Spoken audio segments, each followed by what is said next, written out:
Stay tuned for the Joan Quinn Profiles. As an editor for Andy Warhol's Interview, the Los Angeles Herald-Examiner, LA Style, and Detour magazines, Joan covered the social set, the Hollywood hotshots, the international art scene, the mysteries of food, the excitement of travel, and the fabulous world of fashion. Joan continues to find creative people on the cutting edge who make things happen. Here's Joan Agajanian Quinn. Hi, I'm Joan Quinn, and welcome to the Joan Quinn Profiles. Our guests waiting to be profiled are actor Aaron Eckhart and photographer Gilbert Weingourt. We went on location to talk to actor Aaron Eckhart about his role in Conversations with Other Women. At the beginning of the interview, we'll hear director Hans Canosa and actress Helena Bonham Carter give their ideas about the film. Then we talked to California native Aaron Eckhart, who studied theater and film at Brigham Young University. You've seen him, among other films, in Thank You for Smoking, Erin Brockovich, Black Dahlia, and Mostly Martha.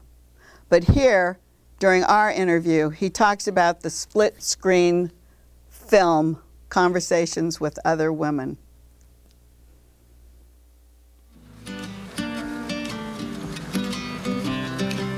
I'm, a mischievous man-child in a lot of ways. Wish me luck.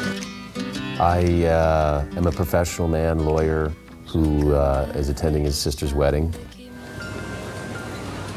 Thanks, but I didn't drink.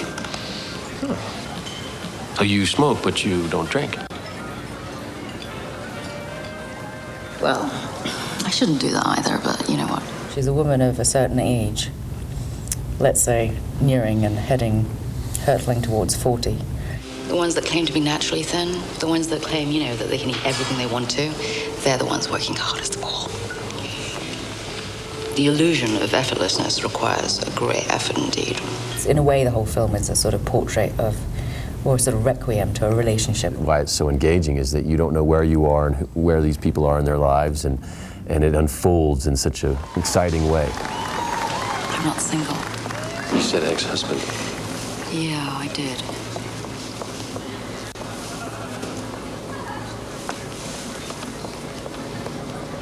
You remarried. Mm-hmm. I had a personal experience that was very like the story that happens in Conversations. I realized that I had a two-character story, and if I put each character on a screen and brought those screens together, I would have a movie. When I was on set, I was watching two monitors. We had two cameras, one on Aaron, one on Helena. When I first watched it, the impression was stylistically was almost like the filmic version of how we think as people. Like, you'll get flashes of all sorts of things of like what one character's thinking. Your girlfriend, where is she? No, she's not out here. She works Saturday nights. She's a professional dancer. Not that kind, no.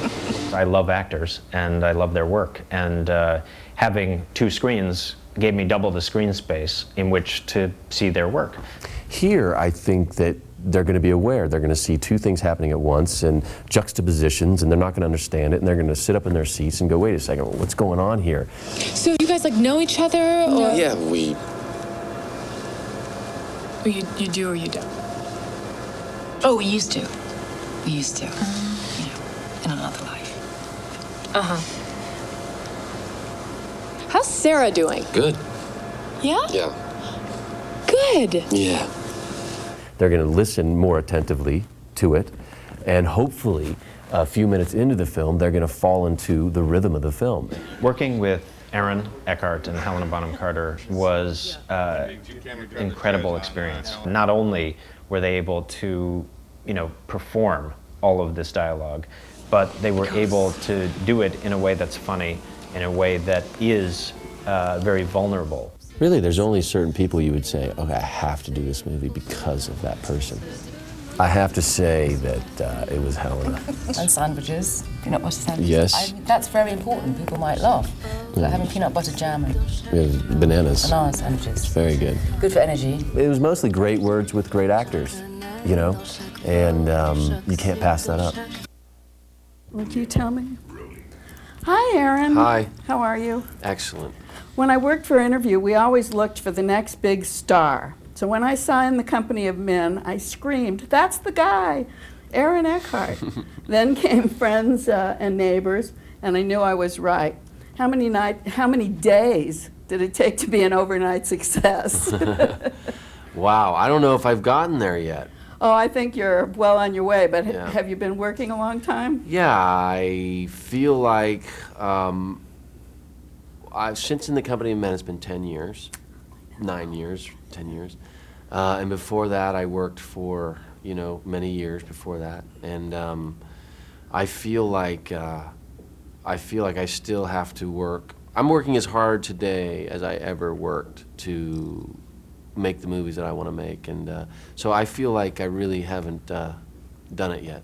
Did you ever do stage work? Yes, I started out in high school theater, and so I have a great love for the theater. But Did you play those kind of roles in the theater? yes, You did. Oh, so you played a sexist pig, an unhappy husband, and in Thank You for Smoking, you could have been a used car salesman. yeah, The thing is, your role in Conversations with Other Women is not like the other No. roles. Well, no, it's an adult love story, and it shows different colors of tenderness and vulnerability and playfulness and affection, and it's not. I think this movie is marketed toward adults, so we started with an excellent script, and Helena is an excellent actress. Gabrielle Zevin did the script? Yeah, Gabrielle. Yeah, Wonderful. Yeah, and so we had good things to work with, and very proud of it. And your director, Hans Canosa. fabulous, with the Excellent. split screen. Why did he use that technique? So that he could reveal his characters slowly, progression of his characters at all times, so the audience would be able to see the reactions of each character. I felt like when you were on camera, you were almost on stage. It was like you were performing a soliloquy. Yeah, I think so. It was written mostly as a play. Was it? Yeah. Oh, so it does. Well, were you on the set with Helena? Oh yeah. Oh, So you yeah. were actually talking to her? Yeah, You were both. actually- Yeah, both cameras were on us at all times. But the thing that I thought was kind of different was, while you were talking to each other, he was rolling other things. What was it? He was rolling other films. Oh, he was rolling our our previous. I think our previous selves, our younger selves, and that sort of thing, to show us, give a little bit of history, yeah, of our relationship. They were long takes, I guess. Yeah, which was fun. As an actor, that's when you get to shine and really create. So Yeah. I like doing that. You had a lot of lines to remember. Yeah. When you were actually on the set, on the split screen, were you reacting to her, or were you reacting to what Hans was telling you to do more? No, we were reacting to her. I mean, what happened was we were just on a soundstage like here, and we were acting, but we just had a camera on each one of us, so that when he cut it, he had all that material. He could keep us, because we were being filmed individually, he would just, I would get one side of the screen and she would get another side of the screen. So we were together. And it looked like people were passing by sometimes. He had great. I don't know how he did it. I don't even, seriously. I didn't understand it then, and I still don't understand it. I think one of the things with that screen, split screen, is it drew the audience in, and Yeah. it showed what the relationships were between you. Yeah. Yeah. Do you think you're going to continue to play these tender roles? I thought that was a tragic love story, actually. I did too. Yeah, I think so. I just did a movie with Catherine Zeta-Jones where I play her love interest, and we're chefs. And I'm really interested in doing adult-themed films. Are the words for Conversations easier or harder to say than Neil LaBute words? I think they're just as special. I think good dialogue is worth working for. Thanks. Okay.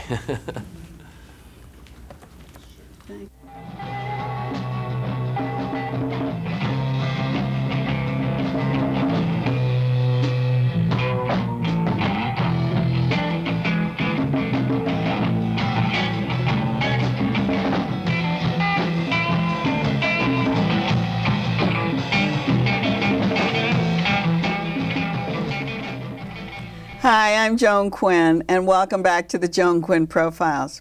I'm here with photographer Gilbert Weingourt, who grew up in Brooklyn, went to Hunter College, and earned a bachelor's degree at Cal State Los Angeles. Were you always interested in photography? Did you take photography at Cal State LA? Actually, I did. I studied photography. It was in industrial studies, but I majored in the photo area. And in fact, that was very influential in my photographic career. But you went into the Air Force. When did that come about in your career? After Brooklyn? Before LA? No, I joined the Air Force at 17. Oh. And I ended up in Japan, and Japan was very photo conscious. And so I picked up a camera there, and that's when I first started to really get into the photography also. Oh, so you really did have a purpose early on. Yeah, So when you went to Cal State, you knew what you were looking for, I guess. Yeah, yes, I did. Wait, did the underground journalism help with the kind of work you do? You do a lot of people. Yeah, underground journalism was interesting because it basically took you to the street. It took you right directly with the people. And we went in areas where other photographers wouldn't even bother going, and whether it be a drug-infested den or a interview with Eldridge Cleaver, who was on the run at the time. It took me into different areas.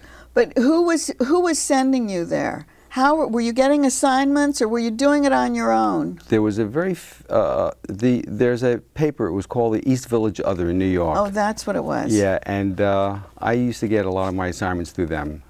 So you actually had assignments? I mean. Oh yeah. But yeah. But most of the time I was a self-starter most of the time. So you were really embedded in the New York art scene. Yes. I mean, in the photography scene, Right. happening, whatever was happening in the 60s, a lot, I guess. Right, a lot.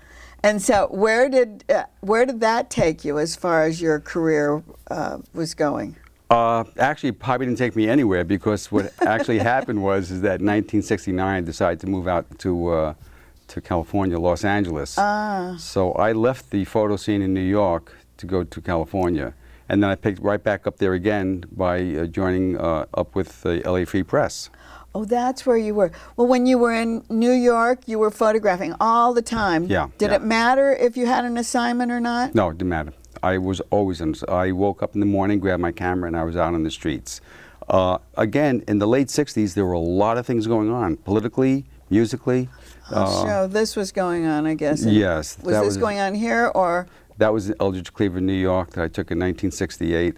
So that was before you came here? Yes, yeah. So were you involved in the politicals? I was an observer. Scene? I was an observer. That's Angela Davis. That was taken at the time that the UCLA was very unhappy with her. And she's quite a woman. Today she's involved with the prison system and straightening up How did you get injustices. so close? That is actually just a part of a negative. That maybe represents maybe 20% of a negative, which I pulled out. And this is very careful, very strict composure and cropping. So your point of view, it doesn't matter, when you're on the street, it doesn't matter, you're not shooting with a point of view. When you get back to your studio is when you change things, I guess. Yeah, but on the street, you can go ahead and capture a picture, and it could be a great picture, whatnot, but usually within a picture, there's another picture. Like this? Yes. This was Cesar Chavez when he was with a group of his people, and they were discussing the upcoming grape strike talks and such. Before the strike. Yeah. Look how young he is. Yeah, I know. So there's a lot of people in the background, and then this is the way at that time he was with at least 5 or 6 of his lieutenants. That was taken out in the I forgot exactly where it was, but someplace out in the valley. When you take all of these pictures, because you're always on the street taking pictures, you're always in different places taking pictures. Are you thinking that you'll be able to write the story? Do you write the story? Or if someone can't get the story right, what happens in a situation like that? The story is there. The story is the picture? The story is already in the image itself. But someone has to write it. Doesn't someone have to write about what, like Cesar Chavez, or say this picture of Richard Pryor? Yeah, I guess so. These are who these people are. These are images that that I have put together because they're very special. It's a group of very special people. And it is extraction from just a journal picture, which brings out more of the person, of who they are and who they are. So this picture of Richard Pryor, where he's very young. That was taken at the Hollywood Bowl in 1969. And was he just a guest there? No, he was actually performing. Oh, he was performing. He was performing. I actually knew Richard Pryor from New York. Used to belong to, actually I worked as a bartender in a place called The Scene. Oh, let's hear about that. Yeah, The Scene was an interesting place because it had a lot of these people that were just coming the beginning of their careers. Lou Gossett, Roberta Peters, Richard Pryor, Tiny Tim. Here we have a picture of Tiny Tim. Yes, right underneath John Lennon. Underneath John There Lennon. he is, Okay, yeah. here, the Tiny Tim. He was coming into the scene at that time? Oh, yeah. We used to have 3 rooms, and it was the back room, and that's where he usually was hanging out with the little groupies. The little girls used to just love him. They adored him. He was just, he was an amazing guy, Tiny Tim. It's too bad that he was looked upon as a freak, in the sense that became his fame, his name, Because I guess his talent didn't go any further than that, right? Well, I mean, in order to see his talent, we had to look at him that way. I guess so, yeah. But Tiny Tim also was very knowledgeable, and he knew the music business from the 20s, the 30s. He was phenomenal, and he, on the TV, when you used to see him on the movies, that's who he really was.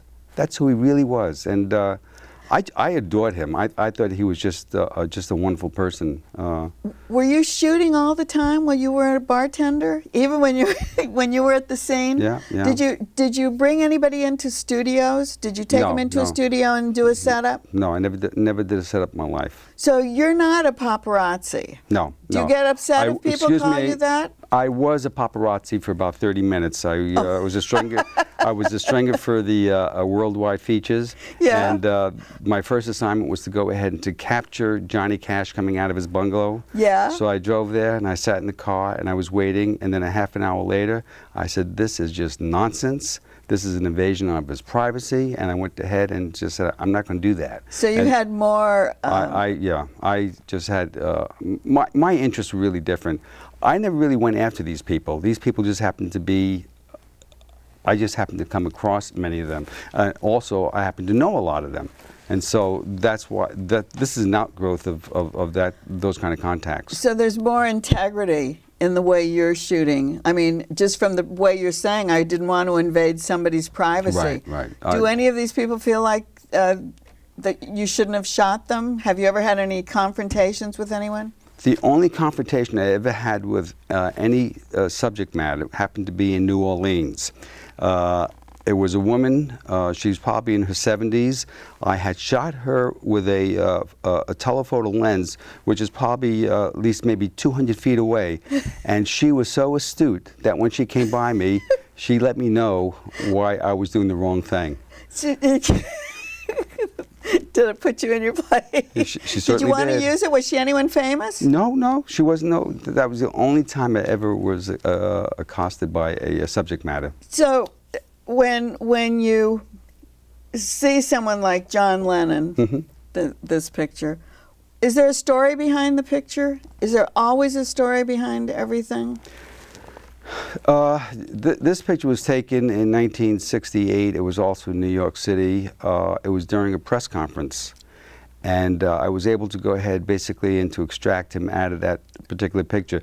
All I'm doing is just bringing him up a little closer so you have more of a feeling to see who he is and possibly what he is. This whole collection is going to be at the ArcLight Cinema, and there's going to be 46 images like this. Like these? Yes, and they're 32 by 40. They're large. They're bigger than what we have on the set, because we have this great picture of larger than life. of? Mick Jagger. I know, we can't believe it's Mick Jagger. He looks like so many different people. He must have been what, and a teenager, 19, 20? No, that was 1968. So he was just still a baby. Was he born? He looks so young. I know. We so all were young in those days. how do you figure, you didn't have all of the ease of the way people have photography now, where they can crop and they use their digital cameras. You were actually using what kind of a camera? Oh, conventional photography. I was working with maybe a Nikon, Pentax, Canon. That doesn't matter. And film. Yeah, and film. But today, you see, with the advent of the computer and digital photography, I'm able to go ahead and digitize these prints. And so eventually, I actually end up with a digital print. You're going to, but you didn't do that in the beginning. No, when you did this. No.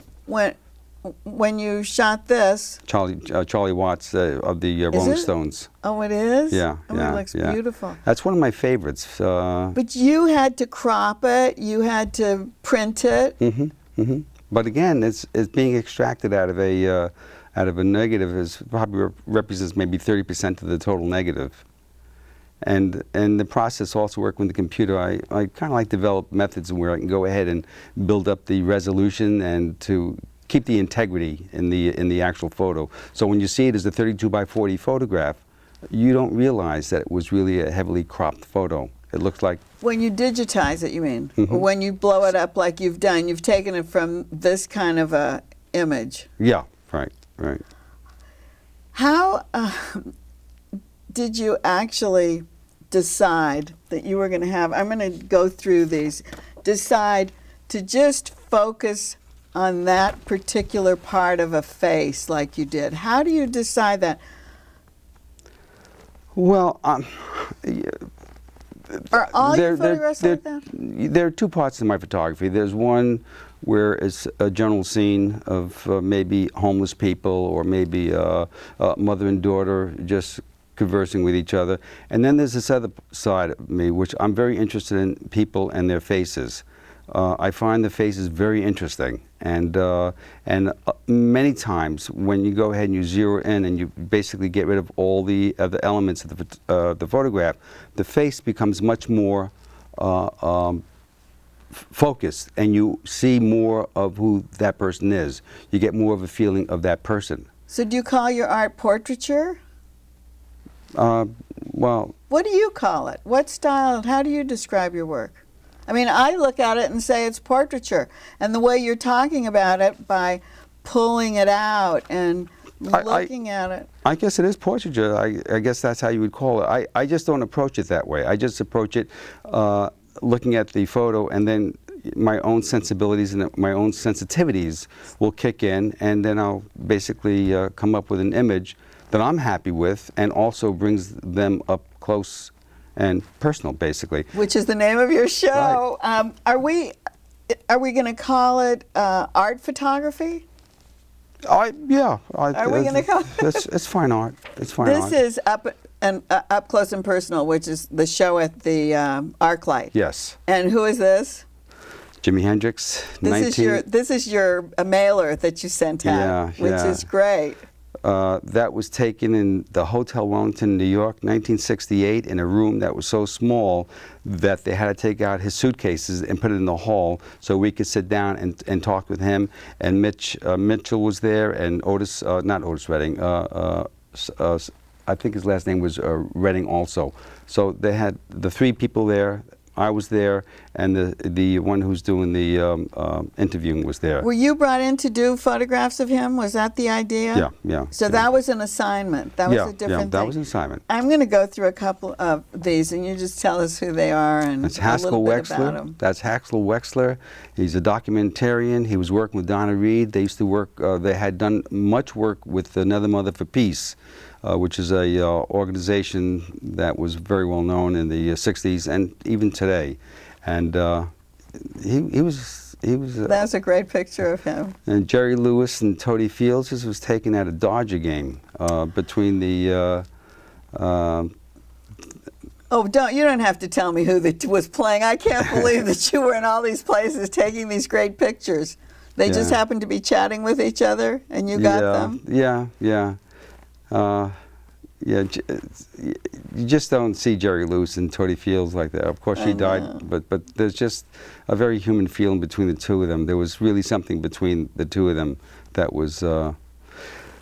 This is Don Adams, who is a comedian, but he was so serious to me. And it's a great, serious photograph. I just, and Edward G. Robinson. This shows his theatricality, doesn't it? The strength of how. Edward G. Robinson. I could barely get up to him because all the people around him just wanted to go ahead and just absorb him. And I finally got a couple minutes with him. And so great are man, you talking to him, or are you just shooting? What are you doing when you do something like this? Well, a lot of these pictures, I'm not even really talking to them. I'm just an observer. I'm just watching and just pulling them out of the general picture. This is Benjamin Spock. It was the day after Martin Luther King was assassinated at Central Park in the atrium. Oh my gosh! Yeah, it was. Of course, he's a famous author and doctor. Yeah, and that's Jerry Rubin, one of the leaders of the Yippies and also the anti-war movement. Worked very closely with Abby Hoffman. Donna Reed. Here's a woman who was a perfectionist, and that's why I really extracted this out of the total picture. Is because she was so involved to make sure that she looked perfect on that film, and the intensity between her and the mirror. It just grabbed me. This is really something, because this doesn't look like that soft side of Donna Reed that we always saw. No. You got a much more personal, and this one. This one here is Squeaky Fromm, who had attempted to assassinate Gerald Ford. And when you look at that picture, it's like Little Miss Americana, and it's just unbelievable that this sweet little girl with this little straw hat was going to go ahead and attempt to commit an act like that. Gil, unbelievable. I'm so glad you were here, because you've brought so many glimpses into history today, and I know your show at the ArcLight is going to have all of those on view. It's open to the public. I know anyone, and I think it's a great place. Come and see a movie and see some of these movie stars. And as we say goodbye, I'm going to say goodbye to you, and thank you very much. I'll hold a few of these up, and I'll ask you to keep writing to 777 South Figueroa, 44th floor, Los Angeles 90017.